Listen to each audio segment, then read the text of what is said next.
Good morning, everybody. Welcome to today's 1 Million by 1 Million online rendezvous. This is Sramana Mitra, founder and CEO of 1M by 1M, coming to you live from Silicon Valley.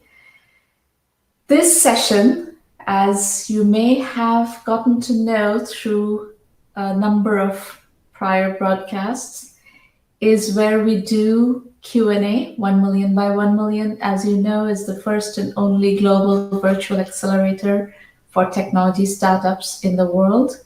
We work only with IT and IT-enabled services, but we work with every corner of the world.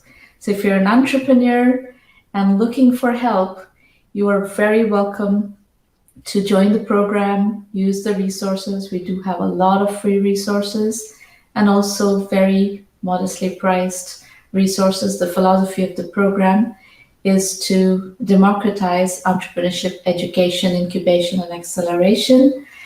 And our mission is to help 1 million entrepreneurs reach $1 million and beyond in annual revenue. Now, in support of that mission, we also do weekly online mentoring roundtables.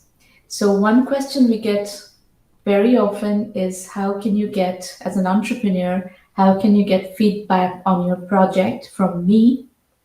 And that would be through these mentoring roundtables. Those are held over WebEx, and we do them on Thursday mornings at 8 a.m. Pacific time.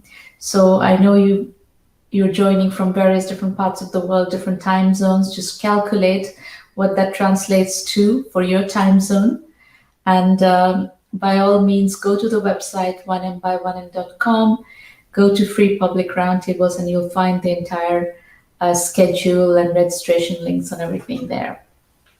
So, for the foreseeable future, we have, roundtables every week, so you're very welcome to come in. So today's session, we are going to do a bunch of questions. We ran a poll recently and got some feedback from what kind of questions you want us to address here. And one overriding feedback was people want to hear about startup ideas. Well, I am going to cover a couple of new startup ideas today. And then we also picked up a bunch of questions from the last session, which I'm going to answer today, and so on. So let's get started. The first question is, what are some new startup ideas? Well, today, what I'm going to address in terms of new startup ideas are going to be two ideas building on a major trend, that is remote work. I'm sure the technology industry is showing, kind of as a leader, what scale remote work can be applied in. And I personally believe that this is a trend that is here to stay. So it is one of the unambiguous trends of the COVID era, and it's a success of work from home for certain industry sectors, not all industry sectors, obviously, but certain industry sectors such as tech, finance, legal, consulting, etc. Recode reported in May, Facebook CEO Mark Zuckerberg said in a live stream on his personal page on Thursday that he guesses as much as 50% of the company's 45,000 person workforce could be working entirely remotely in the next 5 to 10 years. While Zuckerberg cautioned that the number is not necessarily a target, it's a tangible estimate by the leader of one of the most important companies in the world about the future of work, impacting not only his company, but the norms of post-pandemic office workers as a whole. The move comes shortly after Facebook's rival Twitter announced it will allow its entire workforce to permanently work remotely, along with other tech companies like Shopify and Coinbase. And of course, this week, we've seen Google come out and say that until next July, they're going 100% online. So next July is a year away. And then I think when they get back to some level of office work, that will be only a percentage of the workforce that will return to working from the office. So since all these announcements, the trend is gaining further momentum, and the pandemic, unfortunately, is also gaining further momentum. So this idea is one to manage this transition and its associated nuances. There are just under 400,000 tech workers in the San Francisco Bay Area. A large percentage of them pay princely sums to live in small apartments. $5,000 for a one-bedroom apartment in San Francisco is not unheard of. There's a very good chance that given the opportunity, many of them would opt to leave in search of higher quality of life at a more affordable price. There are many cities and towns in the United States where a sprawling 4-bedroom house can be bought for less than $500,000. There are many cities from which there would be a concerted exodus if the work from home trend becomes permanent. Companies would do well to manage this trend in a systematic way, keeping in mind the social engineering aspects of such a transition. For example, the likes of Facebook ought to explore tax subsidies with state governments that want to become clusters of highly educated remote workers with well-paid jobs. Vermont, a leader in this thinking, has a remote worker grant program. People who love to ski may want to consider that state as home base. Let us say in a given year, Facebook would facilitate the move of 2,000 employees out of its Bay Area headquarters. Each employee would need to evaluate where to move, the associated salary level that they would be offered by the company, the government incentives from the state, home prices, availability, other colleagues who have moved there or are considering moving there, school options for kids, cultural and community amenities, special attractions like skiing for Vermont or fly fishing for Montana, etc. There may also be constraints such as people wanting to move to places where they have friends or family members within driving distance. People may want to be in ethnic clusters like Indians or subgroups like Gujaratis or Tamils, French or Italians. What I have in mind is a SaaS product that addresses all these needs. In addition, the software also helps manage the remote workers' needs on an ongoing basis after the move. This may include connecting them with others from the company who moved to the same place, ongoing social events to bring people together when the COVID-related restrictions eventually lift. What I'm talking about is a massive social engineering effort that companies would need to partake in to do work from home right. Communities would develop around the country, perhaps around the world, of remote workers. This is a drastic departure from rampant urbanization that has rendered cities around the world congested, polluted, and often unlivable. What we're seeing in the Bay Area in mid-2020 will be carried over to Bangalore, London, Beijing, as well as other cities down the line. Later in the decade, thousands of companies would want to participate in similar social engineering exercises. Let's talk about new hires. The trend also opens up tremendous opportunities in hiring. Assuming that the daft immigration policies of the Trump era would reverse in 2021, companies can hire from around the world and bring people into a cluster that is compatible with their needs, interests, and desires. A Tamil family from Chennai with 2 small children may want to relocate to a cluster where there are another 3-4 Tamil families with children of the same age group. Instead of being stuck in an expensive 2-bedroom apartment in Sunnyvale, California, living in a large house in Eugene, Oregon may be far more attractive for this family. Others may have more cosmopolitan needs and want to be in an international cluster of ski aficionados in Boulder, Colorado. Let's look at some numbers. Let us say 2,000 people per company are being relocated per year for the next 10 years.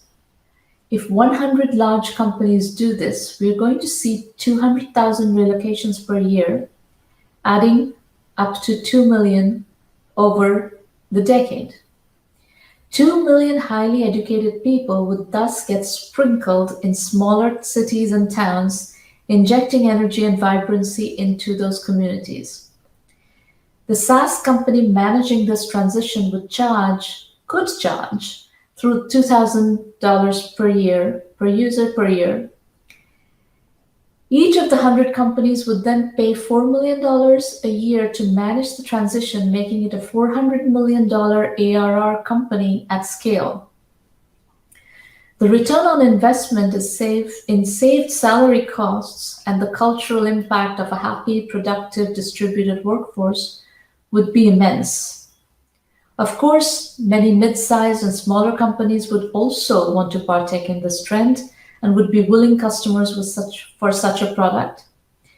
The TAM for this SaaS product, therefore, is much larger than $400 million. In addition, the ongoing subscription revenues for managing the local clusters and their needs may be another $100 per year per employee, adding up to 200 million ARR across 2 million remote workers under management in 10 years. Market cap for such a company would be north of 6 billion in a decade. My point is that this is a unicorn idea, and I expect that an entrepreneur or more are working on it as we speak. If you want to work on this idea and are looking for mentoring, come to 1 million by 1 million and we will help you. So that's my first idea on building on the remote work trend.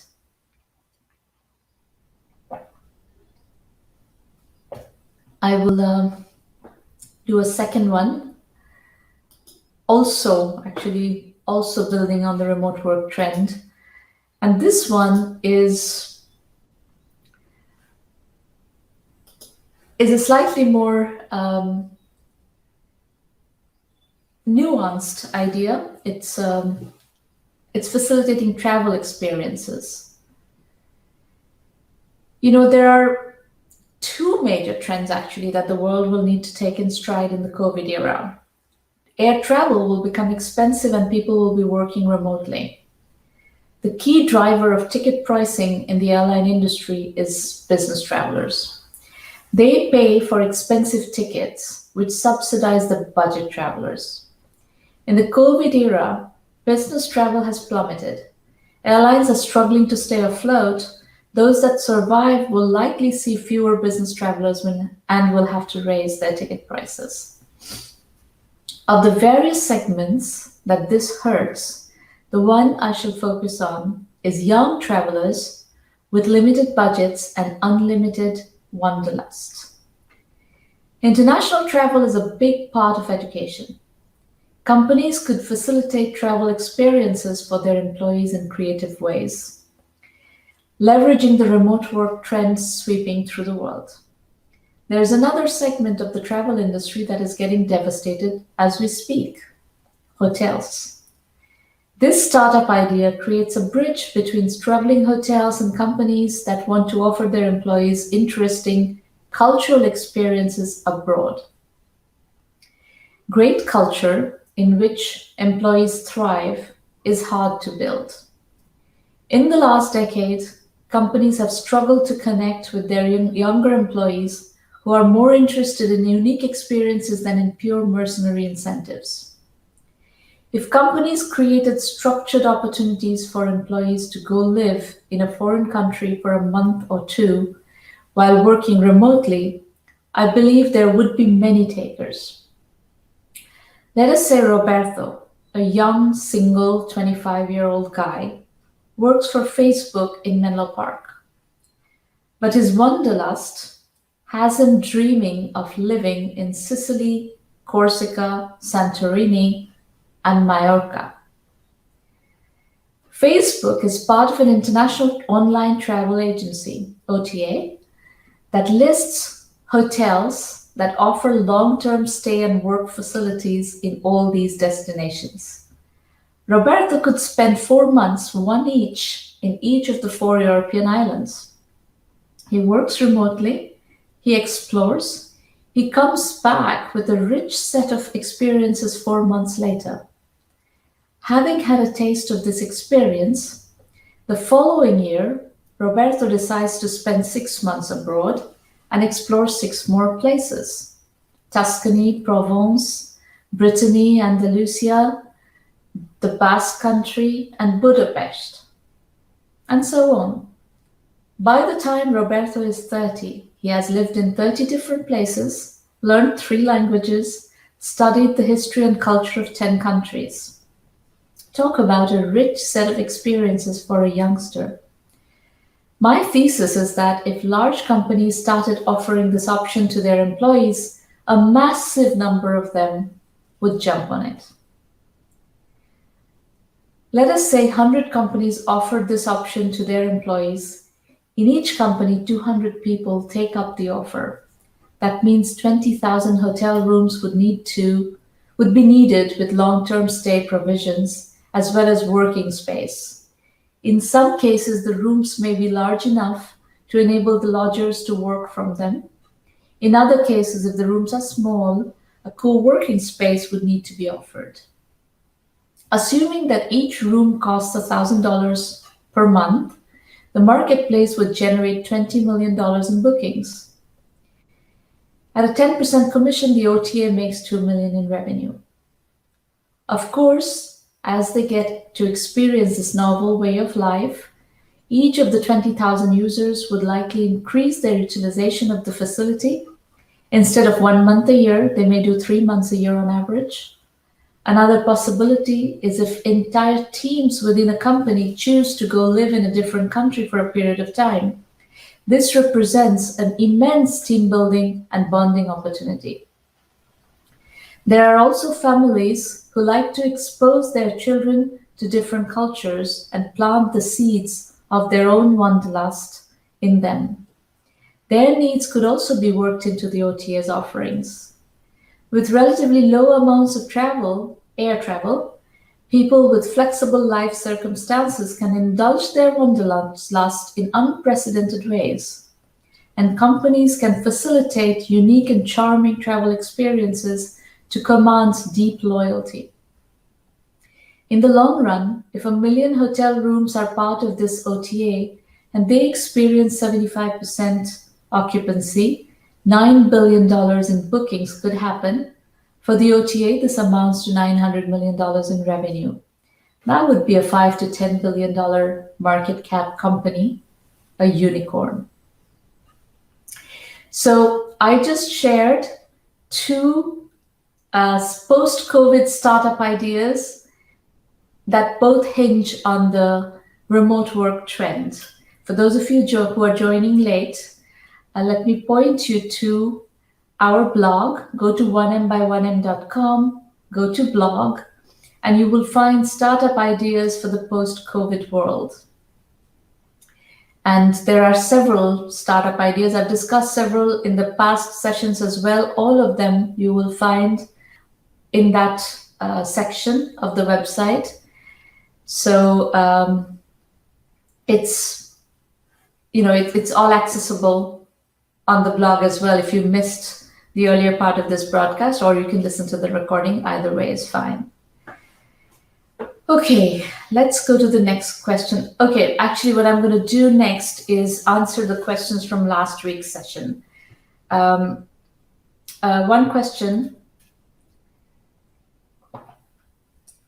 question we saw last time was, looks like a lot of opportunities are in the field of mobile apps, online education, retail services. Does one need to be a developer to start up in the above areas? If a non-developer has a vision, how can he engage the right partner to develop a mobile or online ecosystem without losing the IP? Many startups have been started by non-technical founders. But if you want to do a tech product of any kind, someone will need to build the product.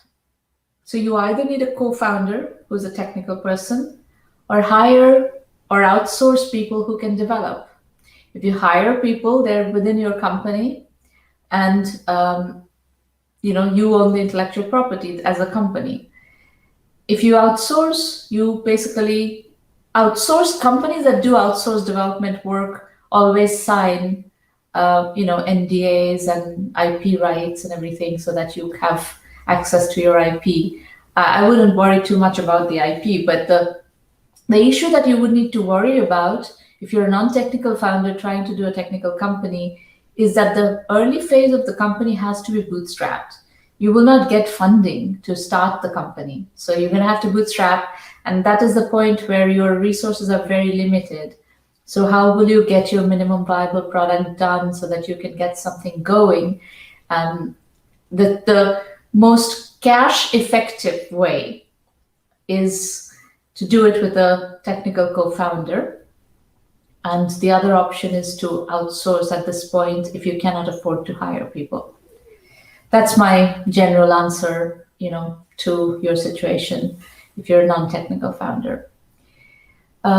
Another hiring question here: what is the strategic way to hire after COVID-19? My answer to that actually is there's a tremendous opportunity to hire remote workers. We've talked a lot about remote workers. I would hire remote workers in less competitive markets. As I said in the Startup Ideas section of the discussion today, people are looking for quality of life. So, if you are doing your startup, let's say in, take New York, Boston, even Bangalore, you could very easily do a virtual company, or at least scale your company virtually by hiring people in remote places. So if you're doing New York or Boston or San Francisco, maybe you are based in one of these cities, maybe one or two people are based there, and then you can hire in Montana or Vermont or, Colorado. Santa Fe is a very nice place where people love to live, and there are a lot of places in the United States you can hire. You can also hire internationally. Eastern Europe has a tremendous body of tech talent. Poland, Ukraine, Romania, Czechoslovakia, all these places have a lot of tech talent, and they're very, very startup savvy as well. So Estonia is another one you could definitely hire from those places. I would even encourage, so if you're, even if you want to be on the same continent, and if you're in London or Paris and you want to hire less expensive people from Eastern Europe, that's an option. I would even encourage entrepreneurs in Bangalore or Bombay, Mumbai, or Chennai to consider hiring from tier 2, tier 3 cities. Jaipur is a very nice hinterland city smaller city that has a lot of tech talent now. Indore, Lucknow, these are, less expensive, less crowded cities where you can look. For Chennai, places like Coimbatore are coming up. Kerala has been an interesting development. So there are lots of ways. Now that remote work is becoming so prevalent, you should think out of the box and think about a remote hiring strategy. I would say that is a very strategic way to set up satellite teams in another location. The next question is, how do you recruit the right candidate for the CEO position? And I'm answering this question in the context of a startup. So if a founder is running into a situation where a new CEO needs to come in and replace the founder, that is the situation we are talking about. And I'm answering this from the point of view of the founder. if you are working with your board, your investors, and you're part of the process of recruitment of the CEO, what you want to look for is complementary skills to your own. And then you really need to focus on the ego issues to check if you're compatible. So if you're a product person, which typically tech founders tend to be the product person, and you don't have as much experience selling, then you're trying to get somebody with selling experience. You have to kind of set up the company, the transition, with the assumption and with the understanding with the incoming guy or woman that you are going to drive the product, the CEO is going to drive the go-to-market. That's just an example. Maybe you have other types of skill sets that you want to bring in, but the very common situation that arises is that the founder is the product person and the CEO coming in is coming in with sales expertise. So, and really, I cannot emphasize more the requirement to check on the ego issues. You want to do reference checks. You really want to understand who this person is that you're bringing in, so that you can work with that person. Because my experience, I went through this process. My experience was, it was my product team, my engineering team, my product team. This was my second company, and I had built the product bootstrapped and really scrappy. We designed the product, built the product. I had a 30-person team before we brought in a CEO, as we were bringing in new investment. And the thinking was exactly what I said. I was the product visionary, and the CEO coming in was going to scale the sales operation, and he got really jealous of how much respect I had in my product team, and the product team really trusted me and looked up to me, and they never really connected with the CEO. He had a very different approach, very different style, and it was really a disaster. So he got obsessed with trying to get rid of me, and eventually he did succeed in firing me as the founder, and eventually 6 months later he got fired himself because he couldn't control the company at all. So I hope that kind of unfortunate situation does not happen to you, but it is a probability. It's a high probability. It happens a lot. So before you bring in an outside CEO, please consider carefully whom you're bringing in and do abundant reference checks. Okay, the next question is, this was also from last week. Your startup idea suggestions are excellent, but they require cultural change. They require changes in the thought process. Such changes unfortunately take enormously long time. How can one resolve this? Actually, the question that this person is asking applies also to the ideas that I discussed today. My answer is the same in the context of last week's questions as well as today's questions, is that there are changes. These changes are happening. The cultural changes are happening due to COVID, and you can ride on that shift. This massive remote work change would have otherwise taken a decade to come about, and now it's happened in 4 months, right? So they are similar. The massive e-commerce trend, the shift from brick and mortar to e-commerce has accelerated at a furious pace, right? So changes like this. Last week, I discussed a bunch of marketplace ideas. I talked about this artist and collectors shift online idea. That's an art marketplace idea. I talked about a social network idea, that's meaningful friendships through literature and film, in a previous session. I've talked about home-based healthcare, which is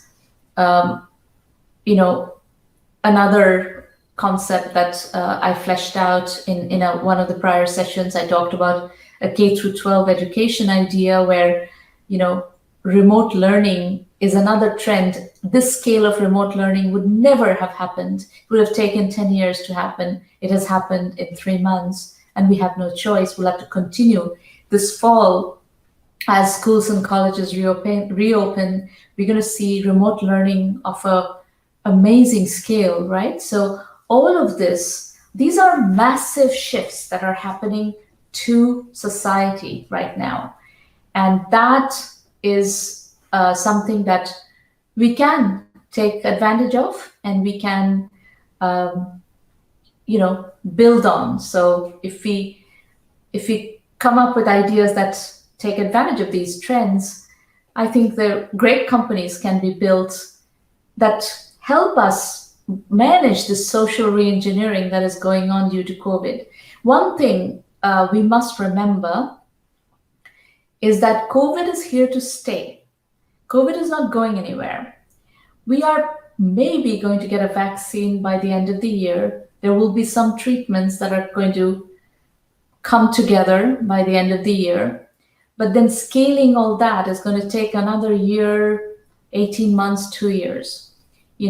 Not everybody's going to want to take those vaccines, manufacturing the vaccines. The world is a 7.5 billion population world today. So vaccinating 7.5 billion people is not going to be an overnight thing, right? So, and manufacturing drugs at scale is not going to be that easy. Today, Gilead has this drug, Remdesivir, that is being used in acute cases, and that is able to bring down the death rates of COVID in serious patients.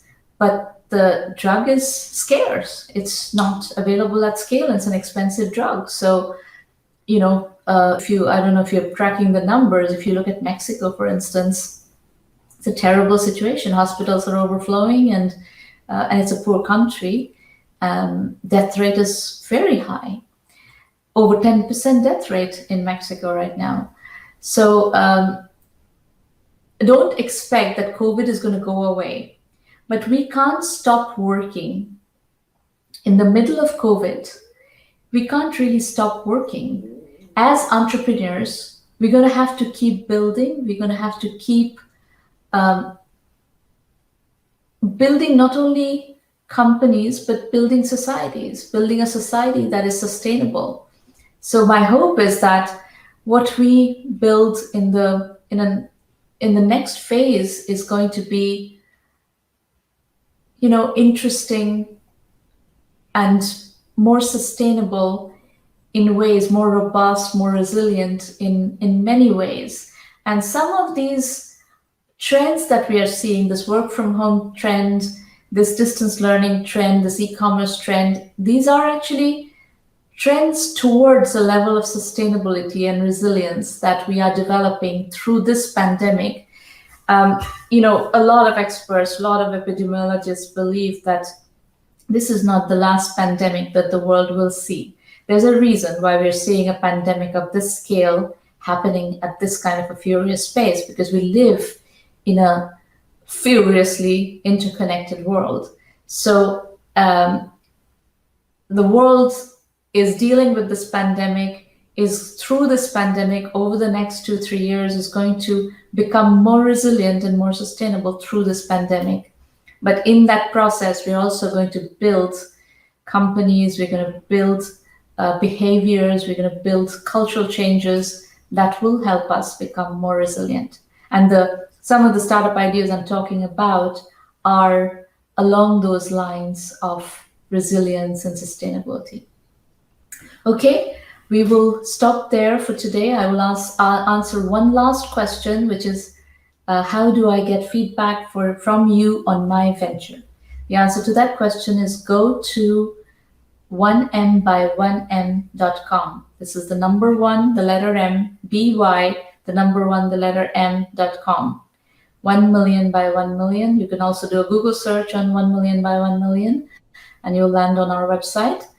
Then go to free public roundtables, and you will see our entire roster of upcoming roundtables. These are free mentoring sessions. Over 150,000 people have participated in these roundtables over the last decade and more. You're very welcome to bring your project there, and I will dialogue with you, strategize with you, and give you my feedback. These are Thursday morning, 8 a.m. Pacific time sessions. There's one this week on Thursday morning, and you just go in, register, and Maureen Kelly on my team will get back to you with instructions on how to pitch, how to join, how to prepare your pitch. All right, well, stay safe. Wherever you are, stay safe. Wear masks. Practice social distancing. Do not go to parties. Doesn't matter if you are in a place where the pandemic has started abating. Going to large gatherings is risky.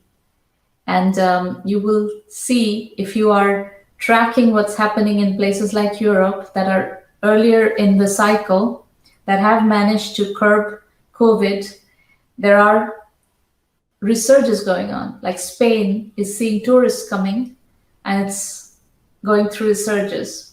Parts of France are going through resurges because of tourists coming and people want to enjoy the summer, do vacations and so forth.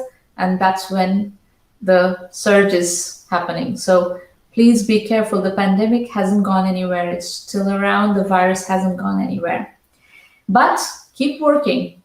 We can make lots of progress just by, working on good ideas, sustainable ideas, resilient ideas, and building resilient companies, building a resilient world through the ideas that we choose to implement, choose to execute upon. Thank you for joining today, and I will come and answer questions in the public chat shortly. Bye-bye, everybody. Thanks for coming.